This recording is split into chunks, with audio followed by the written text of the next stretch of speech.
the real play here for Netflix is to chase those advertising dollars. How much could it actually help? Like, what kind of numbers are we looking at? Like X amount of its revenue now that could be X amount in 5 years.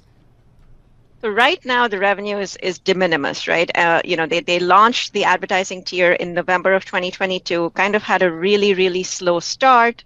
But the most recent number that they reported was 23 million monthly active users. So we think that translates roughly to about 12 million or 13 million subscribers on the ad platform.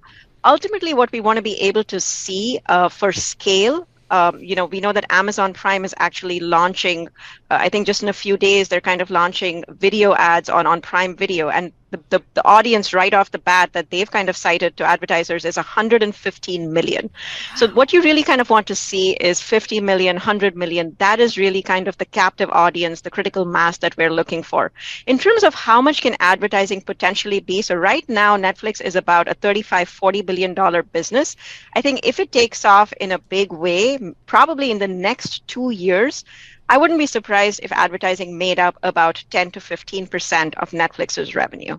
Yeah, that's a lot. So, Geetha, is this maybe the first step, dipping the toe in the pool of maybe becoming a bigger player in sports overall? That, again, they've kind of resisted and been very adamant about they don't have an interest in sports, maybe because of the price tag. But is this maybe the first opportunity here? I definitely think so.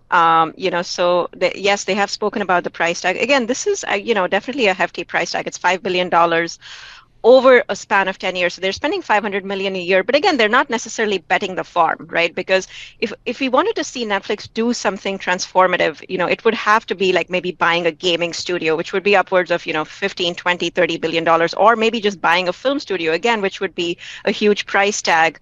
Of course, sports rights are also expensive. This kind of, I think, allows them to dip their toes a little bit. It's still 500 million. It's not some crazy number like, what some of the other big media giants are paying for sports rights. You look at Disney, they're paying upwards of $10 billion just for all of the sports rights that they have. So I think relatively it's a way for them to kind of experiment, test the waters, see how it plays out. And then remember, on that 10-year deal with TKO, they do have an option after 5 years to kind of walk away from the deal if they're not happy with how it's playing out for them.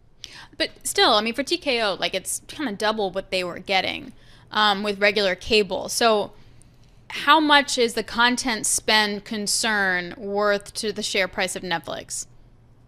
Oh, definitely. Content spend, I think, is definitely going to be one of those, worrisome factors for Netflix. But having said that, okay, so they have said that they're going to spend $17 billion this year on content. Obviously, it's probably going to go up to about $20 billion over the next couple of years.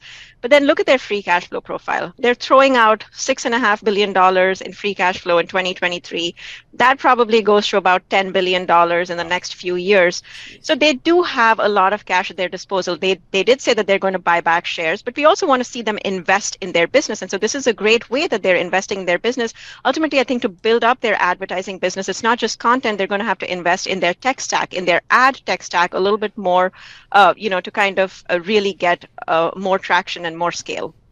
All right, Geetha, let's step back a little bit on the streaming business here. You just, threw out some big free cash flow numbers, which, boy, I remember the days when they had negative free cash flow and they were just trying to get the positive free cash flow. How about the other competitors out there? What's the feeling? We're 2, 3, 4 years into this whole streaming business here. Is there room for other players here? How do you think this might shake out? Yeah, Paul, I think, the streaming wars are definitely over at this point, and we know the winner is Netflix.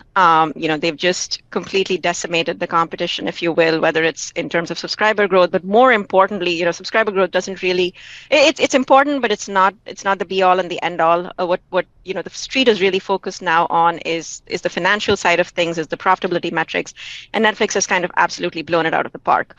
And so as we kind of look at, what we're kind of trying to see is the margin profile. So right now, if you look at Netflix's streaming business, it's a 20% operating margin, but they have committed to about 300 basis points of average annual increase. So just push that out another 3-4 years.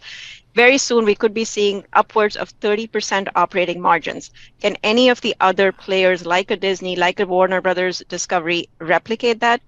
They did have those margins in their cable TV business.